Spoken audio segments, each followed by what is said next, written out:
ഇസ്ലാമിൻ്റെ ശത്രുവായിരുന്ന ഒരു മനുഷ്യൻ എത്രത്തോളം ശത്രുത എന്ന് വെച്ചാൽ ഇസ്ലാമിനെ എതിർത്തുകൊണ്ട് ഒരു പുസ്തകം എഴുതാൻ പോലും അദ്ദേഹം തയ്യാറാകുന്നു.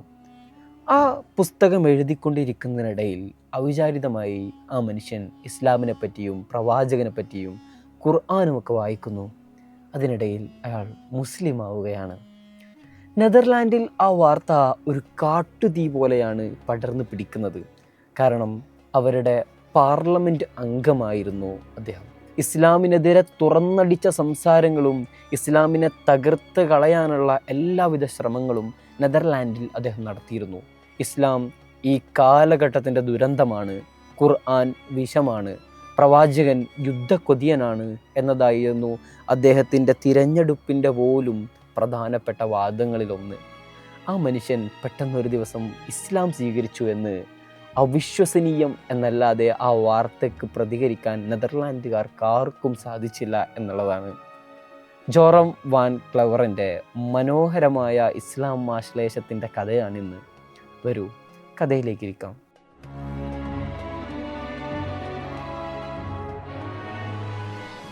യൂറോപ്പിലെ നെതർലാൻഡിലാണ് ജോറം വാൻ ക്ലവറൻ ജനിക്കുന്നത്. ചെറുപ്പകാലം മുതലേ ഒരു ക്രിസ്ത്യൻ പ്രൊട്ടസ്റ്റൻ്റ് ഫാമിലിയിൽ ജനിച്ചതുകൊണ്ട് തന്നെ പ്രാക്ടീസിങ് ആയിട്ടുള്ള ക്രിസ്ത്യനായിരുന്നു. സ്ഥിരം പള്ളിയിലേക്ക് പോകുന്നു, ആരാധന കർമ്മങ്ങളിൽ ഇടപെടുന്നു. ജോറമിൻ്റെ കുടുംബവും ഒക്കെ ആ വഴിയിലൂടെ തന്നെയാണ് ജീവിച്ചുകൊണ്ടിരിക്കുന്നത്. പക്ഷേ ജോറമിന് സ്ഥിരം സംശയങ്ങളുണ്ടായിരുന്നു ഈ ട്രിനിറ്റിയെ പറ്റി. ഒരേ സമയം ദൈവം അചഞ്ചലനാണ്, എറ്റേണലാണ് എന്നൊക്കെ പറയുന്നു. അതേസമയം തന്നെ യേശു കുരിശിലേറ്റപ്പെടുന്നു. ഒരു മനുഷ്യൻ എങ്ങനെയാണ് ഒരേ സമയം അചഞ്ചലനാവുകയും കുരിശിലേറ്റപ്പെടുകയും ചെയ്യുക? എങ്ങനെയാണ് മരിക്കുകയും അനശ്വരനാണ് എന്ന് പറയുകയും ചെയ്യുക? തുടങ്ങിയ സംശയങ്ങളൊക്കെ അദ്ദേഹത്തിന് ആദ്യം മുതൽ ഉണ്ടാവുന്നുണ്ട്. ക്രിസ്ത്യൻ പള്ളിയിലെ പുരോഹിതന്മാരോട് ഇതിനെപ്പറ്റിയുള്ള ചോദ്യങ്ങളൊക്കെ ചോദിക്കുമ്പോൾ അദ്ദേഹത്തിനെ തൃപ്തിപ്പെടുത്തുന്ന ഉത്തരങ്ങളൊന്നും ജോറമിന് ലഭിക്കുന്നില്ല. പക്ഷേ എങ്കിലും അദ്ദേഹം നിരന്തരമായിട്ട് വിശ്വസിച്ചു പോരുകയൊക്കെ ചെയ്യുന്ന ഒരു പ്രാക്ടീസിങ് ക്രിസ്ത്യൻ പ്രൊട്ടസ്റ്റൻ്റ് ഫാമിലിയിൽപ്പെട്ട വളരെ പ്രാക്ടീസിങ് ആയിട്ടുള്ള തൻ്റെ ആരാധന കർമ്മങ്ങളൊക്കെ മുടങ്ങാതെ കൊണ്ടുപോകുന്ന ഒരു നല്ല ക്രിസ്ത്യാനിയായിട്ടാണ് ജോറം ജീവിച്ചു തുടങ്ങുന്നത്. സ്കൂൾ പഠനകാലത്തൊക്കെ ഈ ഇസ്ലാമിനെതിരെയുള്ള വിമർശനങ്ങൾ അദ്ദേഹം ആദ്യം കേട്ടു തുടങ്ങുന്നുണ്ട്. പിന്നെയാണ് ഈ കോളേജ് പഠനകാലത്ത് അദ്ദേഹത്തിൻ്റെ കോളേജ് ജോയിൻ ചെയ്യുന്നത്. കമ്പാരിസൺ ഓഫ് റിലീജിയൻ ആയിരുന്നു അദ്ദേഹത്തിൻ്റെ കോളേജിലെ പഠന വിഷയം തന്നെ. ആ സമയത്താണ് 9/11 അഥവാ അമേരിക്കയിലെ ഈ കാലഘട്ടത്തിൽ നടന്ന, ഈ നൂറ്റാണ്ടിൽ നടന്ന ഏറ്റവും വലിയ ഭീകരാക്രമണം എന്നറിയപ്പെടുന്ന ഉസാമ ബിൻ ലാദന് കീഴിലുള്ള അൽ ഖായിദ ഭീകരാക്രമണ പരമ്പരകൾ അമേരിക്കയിലെ പലയിടങ്ങളിലായിട്ട് നടക്കുന്നത്. ആദ്യമേ ഇസ്ലാമിനെ ഒരു സംശയം മുനയോടുകൂടെ നോക്കിയിരുന്ന ജോറമിന് ഈ അമേരിക്കയിൽ നടന്ന 9/11 സംഭവം അദ്ദേഹത്തിൻ്റെ ഇസ്ലാം വിരുദ്ധത കൂടുതൽ കത്തിക്കുകയാണ്. അതേസമയം തന്നെയാണ് തിയോ വാൻ ഗോഗ് എന്ന നെതർലാൻഡ്സിലെ വിഖ്യാതനായ ചലച്ചിത്രകാരൻ നടു റോട്ടിൽ വെച്ചുകൊണ്ട് ആ വൃദ്ധനായ മനുഷ്യനെ ആരോ കൊല ചെയ്യുന്നു. അദ്ദേഹത്തിൻ്റെ കത്തി വയറിൽ കുത്തിയിറക്കിയിട്ട് next Ayaan Irsi Ali you are ready എന്ന് പറഞ്ഞുകൊണ്ട് അയാൻ ഇർസി അലിയാണ് ഞങ്ങളുടെ അടുത്ത ലക്ഷ്യം എന്ന് പറഞ്ഞുകൊണ്ടുള്ളൊരു പോസ്റ്ററും എഴുതി വെച്ചിട്ടാണ് അന്ന് ആ കൊലയാളികൾ പോകുന്നത്. ഈ അയാൻ ഇർസി അലി ആരാണെന്ന് ചോദിച്ചാൽ ഇസ്ലാമിനെതിരെ ആദ്യമായിട്ട് ഇസ്ലാമോഫോബിയ സ്റ്റാർട്ട് ചെയ്യുന്ന ആൾ ഈ അയാൻ ഇർസി അലിയാണ്. അവരുടെ ജീവിതം ഒരുപാട് സംസാരിക്കാനുണ്ട്, ഞാൻ അതിലേക്ക് കാര്യമായിട്ട് കടക്കുന്നില്ല. ആഫ്രിക്കയിലെ ഗോത്രവർഗ വിഭാഗങ്ങളിലാണ് ഈ അയാൻ ഇർസി അലി ജീവിക്കുന്നത്. അവിടെ ഉണ്ടായിരുന്ന പ്രാകൃതമായ മതാചാരങ്ങൾ അത് ഇസ്ലാമാണ് എന്ന് തെറ്റിദ്ധരിച്ചുകൊണ്ട് അയാൻ ഇർസി അലി അവരൊരു പുസ്തകം എഴുതുകയും ഇസ്ലാമിനെതിരെ നിരന്തരമായിട്ട് ശബ്ദിക്കുകയൊക്കെ ചെയ്യുകയാണ്. അയാൻ ഇർസി അലിക്ക് അറിയുന്നില്ല ഇതൊന്നും ഇസ്ലാമല്ല, അത് ആഫ്രിക്കൻ ഗോത്ര വിഭാഗങ്ങളിലെ പ്രാകൃതമായ ആചാരങ്ങളാണ്, അത് ഇസ്ലാമാണ് എന്ന് തെറ്റിദ്ധരിച്ചിട്ടാണ് അയാൻ ഇർസി അലി ഇസ്ലാമോഫോബിയ എന്ന ആദ്യത്തെ പ്രത്യായ ശാസ്ത്രം ആദ്യമായിട്ട്, അങ്ങനെ ഒരു വേർഡും അതിനെതിരെ ആദ്യമായിട്ട്, ഇസ്ലാമിനെതിരെ ആദ്യമായിട്ട് ശബ്ദിച്ചു തുടങ്ങുന്നതൊക്കെ. ഈ അയാൻ ഇർസി അലി എഴുതിയ ഇൻഫിഡൽ എന്ന് പറഞ്ഞ അവരുടെ ആത്മകഥ ലോകത്തെ സ്വാധീനിച്ച ഏറ്റവും 100 മനുഷ്യരുടെ പട്ടികയിലേക്ക് അയാൻ ഇർസി അലിയെയും അവരുടെ പുസ്തകമൊക്കെ തിരഞ്ഞെടുക്കപ്പെടുകയൊക്കെ ചെയ്യുന്നുണ്ട്. അതേസമയം ഈ തിയോ വാൻ ഗോഗ് ഇവിടെ കൊല ചെയ്യപ്പെടുകയും നെക്സ്റ്റ് അയാൻ ഇർസി അലി താങ്കളാണ് എന്ന ആ കൊലയാളികളുടെ കുറിപ്പുമൊക്കെ അത് ഇസ്ലാമിനെതിരെയുള്ള ഒരു കണ്ണായിട്ടാണ് ഈ ജോറം വാൻ ക്ലവറൻ കാണുന്നത്. സത്യത്തിൽ ഇവരൊന്നും ഇസ്ലാം അല്ല, ഇതല്ല യഥാർത്ഥ ഇസ്ലാം എന്ന് അവർക്ക് പറഞ്ഞു കൊടുക്കാനോ ഇത് വെറും നാമധാരികളായ ഇസ്ലാമിനെ തന്നെ കരിവാരി തേക്കാനുള്ള ആളുകളാണ് എന്നൊന്നും അന്ന് ജോറം മനസ്സിലാക്കുന്നില്ല. പക്ഷേ ഇത് അദ്ദേഹത്തിൻ്റെ ഇസ്ലാം വിരുദ്ധതയെ കൂടുതൽ മൂർച്ഛിക്കുകയും അതിനെ ഇൻജക്റ്റ് ചെയ്യുകയും ഒക്കെയാണ് ചെയ്യുന്നത്. ആ സമയങ്ങൾ തന്നെയാണ് ഇദ്ദേഹം ഇസ്ലാമിനെതിരെ കൂടുതൽ വായിക്കുകയും ഇസ്ലാമിനെതിരെയുള്ള വിമർശനങ്ങളിൽ അഗാധമായ പാണ്ഡിത്യത്തിലേക്ക് ഇയാൾ കടക്കുകയൊക്കെ ചെയ്യുന്നു. ആ സമയത്ത് ഇവർ ദൈവത്തെ അന്വേഷിച്ചുകൊണ്ടുള്ള വിമർശനങ്ങളിലേക്കും പഠനങ്ങളിലേക്കൊക്കെ കടക്കുന്നുണ്ട്. പിന്നീട് കോളേജ് കാലത്തിന് ശേഷം അദ്ദേഹം അധ്യാപകനായിട്ട് ജോലി ചെയ്യുന്നുണ്ട്. മാത്രമല്ല തീവ്ര ഇസ്ലാം വിരുദ്ധനായിരുന്ന ഗീർട്ട് വെൽഡേഴ്സിൻ്റെ കൂടെ ചേർന്നുകൊണ്ട് ഇസ്ലാം വിരുദ്ധത മാത്രം മുഖമുദ്രയാക്കിക്കൊണ്ട് അയാൾ നെതർലാൻഡ്സിൽ രാഷ്ട്രീയത്തിലേക്ക് ജോയിൻ ചെയ്യുന്നു. അവരുടെ മത്സരിച്ചുകൊണ്ട് അയാൾ മെമ്പർ ഓഫ് പാർലമെൻ്റ് ആയിട്ട് മാറുകയാണ്. ഇത് വളരെ അദ്ദേഹത്തിൻ്റെ ജീവിതത്തിൽ വളരെ നിർണായകമായ കാലഘട്ടമായിരുന്നു. നെതർലാൻഡിൽ വളരെ പ്രിയപ്പെട്ട രാഷ്ട്രീയക്കാരനായിട്ട് ഈ ജോറം വാൻ ക്ലവറൻ മാറുന്നുണ്ട്. ആ സമയത്ത് തന്നെയാണ് അദ്ദേഹം ഉറച്ചു വിശ്വസിക്കുകയാണ് ഇസ്ലാം ഈ ലോകത്തെ ഏറ്റവും വിനാശകരമായ മതമാണ്, ഇവിടുന്ന് തുടച്ചു നീക്കേണ്ട മതമാണ്, ഖുർആൻ വിഷമാണ്, പ്രവാചകൻ എന്നുള്ളത് യുദ്ധക്കൊതിയനാണ്, വാർ ഹോൾഡറാണ് എന്നാണ് അദ്ദേഹം വിശേഷിപ്പിക്കുന്നത്. ഇത് എനിക്ക് ലോകത്തോട് മുഴുവനും തുറന്നു പറയണം. അതിന് എൻ്റെ മുന്നിലുള്ള ഒരു മാർഗം ഇസ്ലാമിനെതിരെ എൻ്റെ വാദങ്ങൾ മുഴുവൻ ഉന്നയിച്ചു കൊണ്ടൊരു പുസ്തകം എഴുതുക എന്നുള്ളതാണ്. അങ്ങനെ ജോറം വാൻ ക്ലവറൻ തൻ്റെ വലിയ ആ ഉദ്യമത്തിന് വേണ്ടിയിട്ട് കടക്കുകയാണ്. തൻ്റെ പുസ്തകം എഴുതാൻ വേണ്ടിയിട്ട് ഇരിക്കുന്നു. അങ്ങനെയാണ് വീണ്ടും അദ്ദേഹം ഈ ക്രിസ്ത്യാനിറ്റിയെ പറ്റിയും ഇസ്ലാമിനെ പറ്റിയൊക്കെ വീണ്ടും പഠിക്കുന്നതും എന്തുകൊണ്ടാണ് ഇസ്ലാം ഇങ്ങനെ ക്രിസ്ത്യാനിറ്റിയെ എതിർക്കുന്നത് എന്നൊക്കെ അദ്ദേഹം പഠിക്കുന്നു. ആ സമയത്ത് മുൻപുണ്ടായിരുന്ന ക്രിസ്ത്യാനിറ്റിയെ പറ്റിയുള്ള അദ്ദേഹത്തിൻ്റെ ഡൗട്ടുകൾ വീണ്ടും തലപൊക്കി വരികയാണ്. ട്രിനിറ്റിയെ പറ്റിയുള്ള അദ്ദേഹം വളരെ ചെറുപ്പകാലത്ത് അല്പം പഠിച്ച് പിന്നീട് പാതി വഴിയിൽ നിർത്തിവെച്ച ആ സംശയങ്ങൾ വീണ്ടും തലപൊക്കി തുടങ്ങുന്നു. അദ്ദേഹത്തിന് ഈ ട്രിനിറ്റിയുള്ള സംശയങ്ങളൊക്കെ അദ്ദേഹം ഇങ്ങനെ പഠിക്കുന്ന സമയത്ത്, അദ്ദേഹം ഇസ്ലാമിനെ പറ്റിയും വായിക്കുന്ന സമയത്ത് ഇസ്ലാം ഈ ക്രിസ്ത്യാനിറ്റിക്കുള്ള മറുപടികൾ കൊടുക്കുന്നു. അഥവാ ട്രിനിറ്റി ത്രിഏകത്വമാണ് എന്ന് പറഞ്ഞുകൊണ്ട് ദൈവവും പുത്രനും പരിശുദ്ധാത്മാവുമാണ് എന്ന് ക്രിസ്ത്യാനിറ്റി പറയുമ്പോൾ ഇവിടെ അത് ഏകനായ അള്ളാഹുവാണ്, ഇവിടെ തൗഹീദാണ്. ആ തൗഹീദിന് കൂടുതൽ ലോജിക്കുള്ളതായിട്ട് ജോറമിന് അനുഭവപ്പെടുന്നു. മാത്രമല്ല ഈസാ നബി അലൈഹി സ്വലാം ഇവിടെ പ്രവാചകനാണ്, മറിയം ആ പ്രവാചകൻ്റെ ഉമ്മയാണ്. ഇത് വളരെ ലോജിക്കലായിട്ട് മനസ്സിലാകുന്ന തരത്തിലേക്ക് അത് ക്രിസ്ത്യൻ മതത്തിൽ അദ്ദേഹം കൂടുതൽ സംശയം ഉണ്ടായിരുന്ന കാര്യങ്ങൾ ഇവിടെ കൂടുതൽ ക്ലിയർ ആയിട്ട് ജോറമിന് മനസ്സിലാവാൻ തുടങ്ങുന്നു. മാത്രമല്ല ബൈബിളിൻ്റെ തന്നെ പഴയ നിയമങ്ങളൊക്കെ പരിശോധിച്ച് നോക്കുമ്പോൾ പ്രവാചകന്മാരെല്ലാവരും പറയുന്നത് ദൈവം ഏകനാണ് എന്നുള്ളതാണ്. പിന്നീട് എങ്ങനെയാണ് പുതിയ നിയമത്തിലേക്കും ക്രിസ്ത്യൻ പണ്ഡിതന്മാർ പറയുന്ന ത്രിയേകത്വത്തിലേക്ക് എത്തുന്നത് എന്ന് അദ്ദേഹത്തിന് ഒരിക്കലും ചിന്തിച്ചിട്ട് മനസ്സിലാവുന്നില്ല. അതുമാത്രമല്ല പുതിയ നിയമം അദ്ദേഹം വായിച്ചുകൊണ്ടിരിക്കുമ്പോൾ യേശുവിൻ്റെ അടുത്തേക്ക് ഒരാൾ വന്നുകൊണ്ട് ചോദിക്കുന്നുണ്ട്, യേശു ജീവിതത്തിൽ ഏറ്റവും പ്രധാനപ്പെട്ട കാര്യം എന്താണ്, സ്വർഗ്ഗം ലഭിക്കാൻ എന്താണ് ചെയ്യേണ്ടത് എന്ന് ചോദിക്കുമ്പോൾ യേശു അതിന് മറുപടി കൊടുക്കുന്നത്, ഇസ്രായേലേ നീ കേൾക്കുക, നിങ്ങളുടെ ദൈവം ഏകനാകുന്നു. അപ്പോൾ യേശുവും പറയുന്നത് ദൈവം ഏകനാണ് എന്നുള്ളതാണ്. പുതിയ നിയമത്തിലും പഴയ നിയമത്തിലൊക്കെ ഉള്ളത് അത് തന്നെയാണ്. പിന്നീട് എങ്ങനെയാണ് ക്രിസ്ത്യാനികൾ ഈ ക്രിസ്തു യേശുവാണ് ദൈവമെന്ന് വാദിക്കുന്നത് എന്ന് അദ്ദേഹത്തിന് ഒരു തരത്തിലും പിടികിട്ടുന്നില്ല. അതേസമയം ഇവിടെ ഇസ്ലാമിലെ തൗഹീദും ഇയാൾ വായിക്കുകയാണ്. കൂടുതൽ ലോജിക്കലായി റാഷണലായി അദ്ദേഹത്തിന് ചിന്തിക്കാൻ പറ്റുന്നു. ഇസ്ലാം അദ്ദേഹത്തിന് കൂടുതൽ വ്യക്തമായിട്ട് വരുന്നു എന്നുള്ളതാണ്. ആ സമയത്ത് ഇസ്ലാമിനെ പറ്റി വിമർശിക്കാൻ വേണ്ടി അദ്ദേഹം പുസ്തകം എഴുതാൻ ഇരിക്കുകയാണല്ലോ. അതിനെപ്പറ്റി അദ്ദേഹം അന്വേഷിക്കാൻ വേണ്ടി അദ്ദേഹം ബന്ധപ്പെടുന്നത് ഷെയ്ഖ് അബ്ദുൽ ഹക്കീം അൽ മുറാദിനെയാണ്. അദ്ദേഹം അന്ന് കാംബ്രിഡ്ജ് യൂണിവേഴ്സിറ്റിയിലെ പ്രൊഫസറായിരുന്നു. അബ്ദുൽ ഹക്കീം മുറാദിന് തൻ്റെ സംശയങ്ങളും പ്ലാനുകളൊക്കെ പറഞ്ഞുകൊണ്ട് സുദീർഘമായ ഒരു എഴുത്ത് ഇദ്ദേഹം മെയിൽ ചെയ്യുന്നുണ്ട്. എന്തുകൊണ്ടാണ് ഇസ്ലാം ഈ തീവ്രവാദത്തെ ഇങ്ങനെ സപ്പോർട്ട് ചെയ്യുന്നത്, ക്രിസ്ത്യാനിറ്റിയെ എന്തുകൊണ്ടാണ് ഇസ്ലാം എതിർക്കുന്നത്, ഈ ഫീമെയിൽ ഫ്രീഡത്തെ എന്തുകൊണ്ട് ഇസ്ലാം എതിർക്കുന്നു തുടങ്ങിയ ഒരുപാട് സംശയങ്ങൾ ആ മെയിലിൽ ഉണ്ടായിരുന്നു. ദിവസങ്ങൾ അങ്ങനെ കഴിഞ്ഞുപോയി. 6 ആഴ്ചയ്ക്ക് ശേഷമാണ് അബ്ദുൽ ഹക്കീം മുറാദിൻ്റെ ഈ ചോദിച്ച ചോദ്യങ്ങൾക്കുള്ള മറുപടിയുടെ ലേഖനം ജോറം വാൻ ക്ലവറൻ്റെ അടുത്തേക്ക് എത്തുന്നത്. ഒരുപാട് സുദീർഘമായ മറുപടിയായിരുന്നു അബ്ദുൽ ഹക്കീം മുറാദ് നൽകുന്നത്. അതിൽ ചോദിച്ച ഓരോ ചോദ്യങ്ങൾക്കുള്ള വ്യക്തമായ ഉത്തരവുണ്ടായിരുന്നു.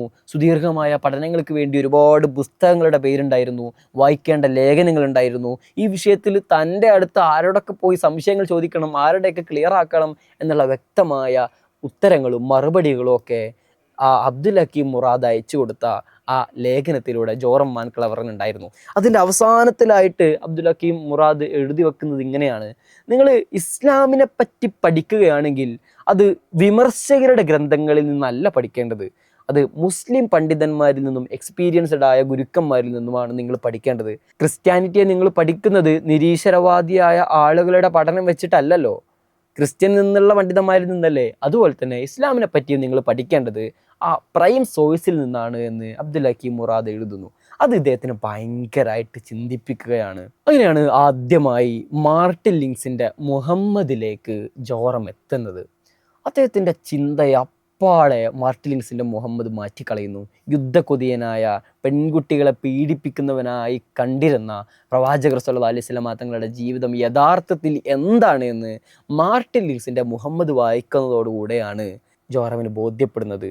യുദ്ധക്കൊതിയനായിരുന്നു മനുഷ്യൻ എന്ന് പറഞ്ഞിടത്തേക്ക് ഏറ്റവും നല്ല പിതാവായ, ഏറ്റവും നല്ല സഹോദരനായ, ഏറ്റവും നല്ല ഭർത്താവായ, ഏറ്റവും നല്ല അച്ഛനായ പ്രവാചകർ സല്ലല്ലാഹു അലൈഹി വസല്ലം തങ്ങളെയാണ്, യഥാർത്ഥത്തിലുള്ള പ്രവാചകനെയാണ് ജോറം മാർട്ടിൻ ലിങ്സിൽ നിന്ന് വായിച്ചെടുക്കുന്നത്.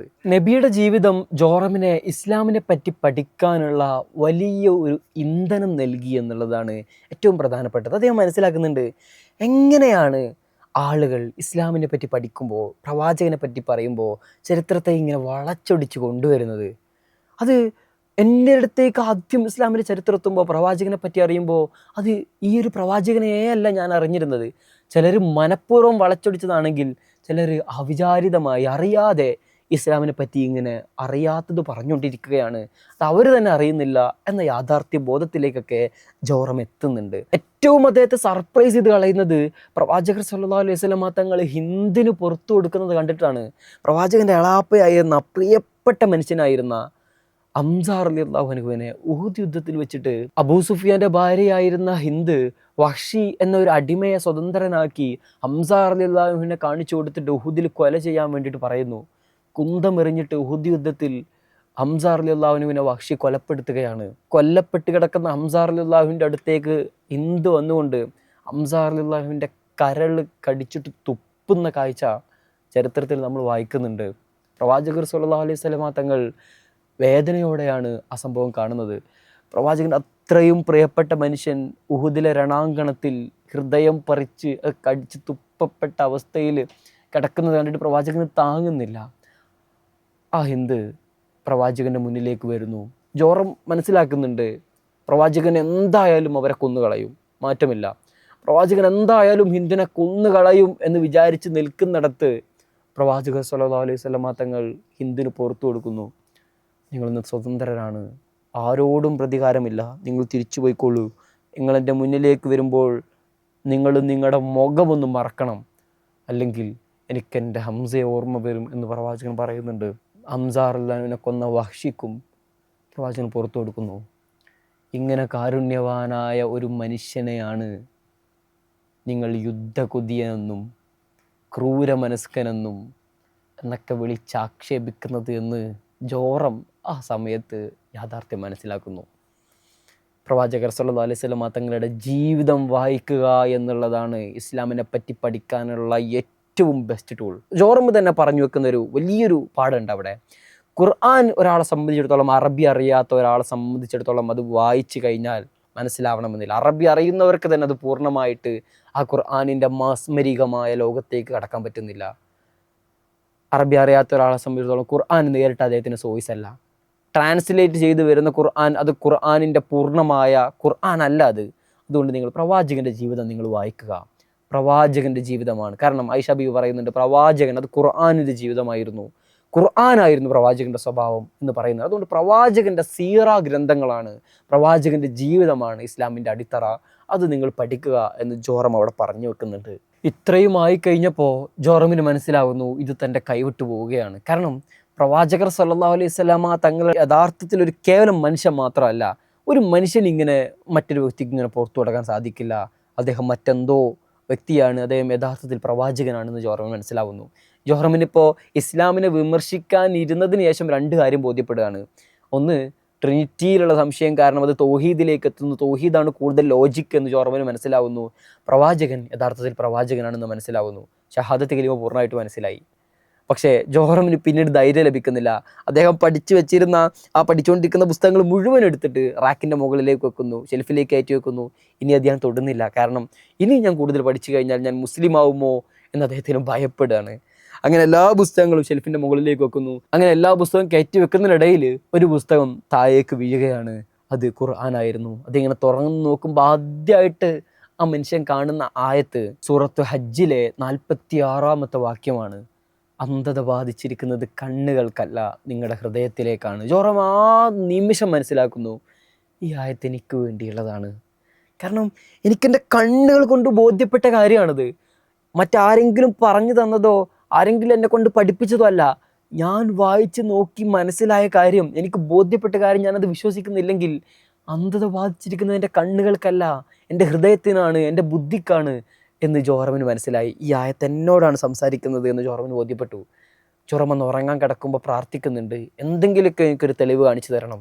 ഉറക്കുണർന്നു കഴിഞ്ഞപ്പോൾ അദ്ദേഹത്തിന് മനസ്സമാധാനം ഫീൽ ചെയ്യാണ്. ഇന്നേ വരെ താൻ ജീവിതത്തിൽ അനുഭവിച്ചിട്ടില്ലാത്ത ഒരു മനഃശാന്തത അദ്ദേഹത്തിന് അനുഭവപ്പെടുന്നു. അദ്ദേഹം ഇസ്ലാമിലേക്ക് കടന്നു വരുന്നു. നെതർലാൻഡ് മുഴുവനും ഞെട്ടിപ്പോവുകയാണ്. കാരണം ഇസ്ലാം വിഷമാണ്, പ്രവാചകൻ യുദ്ധക്കൊതിയനാണ്, ഖുർആൻ ബഹിഷ്കരിക്കേണ്ടതാണ്, ഇവിടുത്തെ പള്ളികൾ മുഴുവനും പൊളിച്ചു കളയണം എന്ന് വാതോരാതെ സംസാരിച്ച് നടന്നിരുന്ന ഒരു മനുഷ്യൻ, അതിനു വേണ്ടിയിട്ട് ഒരു പാർട്ടി രൂപീകരിക്കുകയും അതിൽ MP ആവുകയും അതിനു വേണ്ടിയിട്ട് പ്രവർത്തിക്കുകയും ഒക്കെ ചെയ്തിരുന്ന ഒരു മനുഷ്യൻ, ഇസ്ലാമിനെതിരെ പുസ്തകം എഴുതാനിരുന്നപ്പോൾ, ഇസ്ലാമിനെ പറ്റി പഠിച്ചപ്പോൾ, ഖുർആൻ വായിച്ചപ്പോൾ, പ്രവാചകൻ്റെ ജീവിതം വായിച്ചപ്പോൾ ഷഹാദത്ത് കലിമ ചൊല്ലി ഇസ്ലാമിലേക്ക് കടന്നു വരുന്നു. ഇതിലും വലിയ അത്ഭുതം എന്താണ് നിങ്ങൾക്ക് ആവശ്യം? അമ്മ ഈ വാർത്ത അറിഞ്ഞിട്ട് പൊട്ടിക്കരയുകയാണ്. കാരണം ക്രിസ്ത്യൻ പ്രൊട്ടസ്റ്റന്റ് ഫാമിലിയിൽപ്പെട്ട പ്രാക്ടീസിങ് ആയിട്ടുള്ള ആളാണ് ഈ ജോറം, അവരുടെ കുടുംബമൊക്കെ. നമ്മൾ നേരെ സൂചിപ്പിച്ചു, അങ്ങനെ ഒരാൾ പെട്ടെന്ന് ഇസ്ലാമിലേക്ക് കടന്നു പോവാണ്. ഉമ്മ പൊട്ടിക്കരയുന്നുണ്ട്. പല ബന്ധുക്കളും TV-യിലൂടെയാണ്, MP ആയിരുന്ന, പാർലമെൻറ്റ് അംഗമായിരുന്ന ജോറം മുസ്ലിം ആയത് പല ബന്ധുക്കളും TV-യിലൂടെയാണ് അറിയുന്നത്. അവരൊക്കെ അത്ഭുതപ്പെടുന്നുണ്ട്. പക്ഷേ ഭാര്യ മാത്രം ഇദ്ദേഹത്തിൻ്റെ കൂടെ സപ്പോർട്ടായി നിൽക്കുക. കാരണം നിങ്ങൾക്ക് ബോധ്യപ്പെട്ട ഒരു കാര്യം, നിങ്ങളുടെ ഹൃദയം കൊണ്ടും വായനകളിലൂടെയും ചിന്തകളിലൂടെയും ബോധ്യപ്പെട്ട ഒരു കാര്യം, എന്തിനാണ് ഞാൻ തിരുത്തുന്നത്, അത് എതിർക്കാൻ താൻ ആരാണ് എന്നൊരു ചിന്തയായിരുന്നു ജോറമിൻ്റെ ഭാര്യയ്ക്കുണ്ടായിരുന്നത്. നെതർലാൻഡിലെ ആ രാഷ്ട്രീയ സാഹചര്യം വളരെ കുഴഞ്ഞു മറിഞ്ഞു. കാരണം ഇദ്ദേഹത്തിൻ്റെ പിന്തുണ നൽകിയിരുന്ന വോട്ടർമാർ പോലും ഇദ്ദേഹത്തെ തള്ളി പറയുന്നു. ജോറം പറയുന്നുണ്ട്, 2000-ത്തിലധികം വധഭീഷണികളാണ് ആ ദിവസം ജോറമിനെ തേടി എത്തിയിട്ടുള്ളത്. അദ്ദേഹത്തിൻ്റെ ഭാര്യയെ ഭോഗിക്കും, അവരെ പീഡിപ്പിക്കും, മാത്രമല്ല മക്കളെ സ്കൂളിലിട്ടിട്ട് കത്തിച്ച് കളയും തുടങ്ങിയ ഒരുപാട് ഭീഷണികൾ അന്ന് ജോറമിനെ തേടി എത്തുന്നുണ്ട്. ഇസ്ലാം സ്വീകരിച്ചു എന്നതിൻ്റെ പേരിൽ മാത്രം. ക്രിസ്ത്യൻ പള്ളിയിൽ നിന്ന് അവിടുത്തെ പുരോഹിതന്മാരും അച്ഛന്മാരും ഒക്കെ ഇദ്ദേഹത്തെ കാണാൻ വരുന്നു. നീ മുസ്ലിമായി എന്നറിഞ്ഞതിന് ശേഷം 2 ദിവസം ഞങ്ങൾക്ക് ഉറങ്ങാൻ പറ്റിയിട്ടില്ല. കാരണം അത്രയും പ്രിയപ്പെട്ട, സ്ഥിരമായിട്ട് പള്ളിയിൽ വന്നിരുന്ന നീ മുസ്ലിം ആയിരിക്കുകയോ? ജോറമിനെ സംബന്ധിച്ചിടത്തോളം ഏറ്റവും ബുദ്ധിമുട്ടുള്ള കാര്യം, അദ്ദേഹത്തിൻ്റെ 93 വയസ്സായി മരണക്കിടക്കയിൽ കിടക്കുന്ന മുത്തശ്ശനോട് ഈ വാർത്ത പറയണം എന്നുള്ളതായിരുന്നു. അമ്മയുടെ നിർബന്ധപ്രകാരം മരണക്കിടക്കയിൽ കിടക്കുന്ന മുത്തശ്ശൻ്റെ അടുത്ത് ഇങ്ങനെ ചെന്ന് നിന്നിട്ട് ഞാൻ പറഞ്ഞു, ഞാൻ മുസ്ലിം ആയിരിക്കുന്നു. ആ മനുഷ്യൻ ഇങ്ങനെ കണ്ണടച്ചിട്ട് ശ്വാസം നിലച്ചു. അദ്ദേഹം ചിന്തിച്ചു പോയി, മരിച്ചു പോയോന്ന്. പതിയെ ശ്വാസം തിരിച്ചെടുത്തിട്ട് കണ്ണു തുറന്നിട്ട് പറഞ്ഞു, ഭാഗ്യം നീ കത്തോലിക്ക ആയില്ലല്ലോ എന്ന്. ഈ പ്രൊട്ടസ്റ്റന്റ് കത്തോലിക്ക തമ്മിലുള്ള പ്രശ്നമാണ് അദ്ദേഹം പറയുന്നത്. വളരെ രസകരമായിട്ട് മുത്തച്ഛൻ അത് ഹാൻഡിൽ ചെയ്യുന്നുണ്ട്. അദ്ദേഹം ജോലി ചെയ്തിരുന്ന റേഡിയോയിലെ ഉടമസ്ഥർ അവരോട് വന്ന് ചോദിക്കുന്നുണ്ട്, ഇനിയിപ്പോൾ കുറച്ച് ദിവസം കഴിഞ്ഞാൽ നിങ്ങൾ ഹിന്ദു ആയി മാറുമോ? ആ സമയത്ത് ജോറം അവരോട് പറയുന്നൊരു മറുപടി ഉണ്ട്, ഞാൻ ആദ്യമായിട്ടാണ് മതം മാറുന്നത്. ഇതുവരെ ഞാൻ ക്രിസ്ത്യാനി ആയിരുന്നു എന്നുള്ളത് ജനിച്ചപ്പോഴേ എനിക്ക് കിട്ടിയ മതമാണ്. എൻ്റെ കുടുംബം വഴി, ബന്ധുക്കൾ വഴി, എൻ്റെ ഉപ്പയും ഉമ്മയും വഴി കിട്ടിയ മതമാണ്. അത് ഞാൻ തിരഞ്ഞെടുത്തതല്ല. ഇത് ഞാൻ ആത്മാർത്ഥമായി പഠിച്ച് കണ്ടെത്തി തിരിച്ചറിഞ്ഞ് എൻ്റെ ബോധ്യപ്പെട്ട് ഞാൻ വിശ്വസിച്ച മതമാണ്. അതുകൊണ്ട് ഇതിൽ നിന്നും ഞാൻ തിരിച്ചു പോക്കില്ല, ഞാൻ ആദ്യമായിട്ട് മതം മാറുകയാണ് എന്ന് പറഞ്ഞുകൊണ്ട് അവരുടെ വായടപ്പിക്കുന്ന മറുപടിയാണ് ജോറം അവർക്ക് നൽകുന്നത്. ക്രിസ്ത്യാനിൽ നിന്ന് പിന്നെ ഇസ്ലാമിലേക്ക് വന്നതോടുകൂടെ ജോറമിനെ സംബന്ധിച്ചിടത്തോളം വളരെ അപരിചിതമായൊരു കാര്യം നിസ്കാരമായിരുന്നു. കാരണം ക്രിസ്ത്യാനികളെ സംബന്ധിച്ചിടത്തോളം ആരാധന കർമ്മങ്ങൾ, പ്രാർത്ഥനകളൊക്കെ ഉണ്ടെങ്കിൽ പോലും അത് മുട്ടുകുത്തിയൊക്കെ നിന്നിട്ട് പ്രാർത്ഥിക്കുക എന്നതിൻ്റെ അപ്പുറത്തേക്കൊന്നുമില്ല. മറിച്ച് ഇവിടെ വരുമ്പോൾ അത് കൂടുതൽ ലോജിക്കായിട്ട് ജോറം പറയുന്നുണ്ട്. അഥവാ ദൈവത്തിന് മുന്നിൽ നമ്മുടെ എല്ലാവിധ അഹങ്കാരങ്ങളും നമ്മൾ സമർപ്പിച്ചുകൊണ്ട്, നമ്മുടെ എല്ലാം ദൈവത്തിലേക്ക് സമർപ്പിക്കുന്ന രീതിയിൽ നമ്മുടെ തല പോലും ദൈവത്തിന് മുന്നിൽ ഇങ്ങനെ കുനിച്ച് സുജൂദ് ചെയ്യുന്നത് ഇസ്ലാമിലെ വളരെ വലിയൊരു സൈന്യമാണ്. പക്ഷെ അത് 5 നേരമൊക്കെ കൊണ്ടു നടക്കാൻ പറ്റുമോ എന്നുള്ളതൊക്കെ വലിയ പേടി ഉണ്ടായിരുന്നു. പക്ഷേ ഇസ്ലാമിലേക്ക് വന്നതിന് ശേഷം ആ 5 നേരവും ദൈവവുമായിട്ട് നമ്മൾ സംസാരിക്കുകയാണ്, ബന്ധപ്പെടുകയാണ്. അത് എനിക്കും എൻ്റെ ഹൃദയത്തിനും എൻ്റെ ശരീരത്തിനൊക്കെ അത് വലിയ ഊർജം നൽകുന്നു. അത് ഇസ്ലാമിലെ മനോഹരമായ കർമ്മങ്ങളിൽ ഒന്നാണ് എന്ന് ജോറം തന്നെ പിന്നീട് സാക്ഷ്യപ്പെടുത്തുന്നുണ്ട്. തൻ്റെ വീട്ടിലെ സാഹചര്യമൊക്കെ പറയുന്നുണ്ട് ജോറം. വർഷങ്ങൾ കഴിഞ്ഞു, ഇപ്പോഴും മക്കള്, ഭാര്യ ഇപ്പോഴും ക്രിസ്ത്യൻ തന്നെയാണ്. വളർന്നു വരുന്ന മക്കള് ചില സംശയങ്ങളൊക്കെ ആയിട്ട്, മതങ്ങളിലെ സംശയമായിട്ട് ചിലപ്പോൾ അമ്മയുടെ അടുത്തേക്ക് ചെല്ലുമ്പോൾ അമ്മ നേരെ ജോറമിൻ്റെ അടുത്തേക്ക് വിടും. അപ്പോൾ ഇസ്ലാമിലെ പെർസ്പെക്റ്റീവാണ് അവർ കൂടുതൽ കേൾക്കുന്നത്, ആ മതത്തിനോടാണ് അവർക്ക് കൂടുതൽ ചായ്വ്, അവരും ഇസ്ലാമിൻ്റെ വക്കിലാണ്, അവരും കടന്നു വരാനിരിക്കുകയാണ് എന്നൊക്കെ മക്കളെ പറ്റി ജോറം പറയുന്നുണ്ട്. ഇസ്ലാം വളരെ വലിയ കളവാണ്, ഖുർആൻ വിഷമാണ് എന്നൊക്കെ പറഞ്ഞ് നടന്നിരുന്ന ഒരു മനുഷ്യൻ.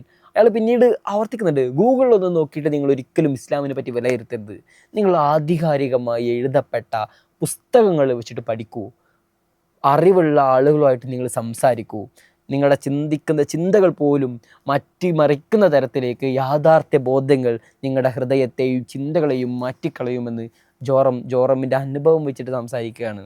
ഇസ്ലാമിലേക്ക് വന്നതിന് ശേഷം താൻ കൂടുതൽ സന്തുഷ്ടനായി എന്ന് ജോറം പറയുന്നുണ്ട്. വളരെയധികം സമാധാനം താൻ അനുഭവിക്കുന്നു, കൂടുതൽ സന്തുഷ്ടനായി.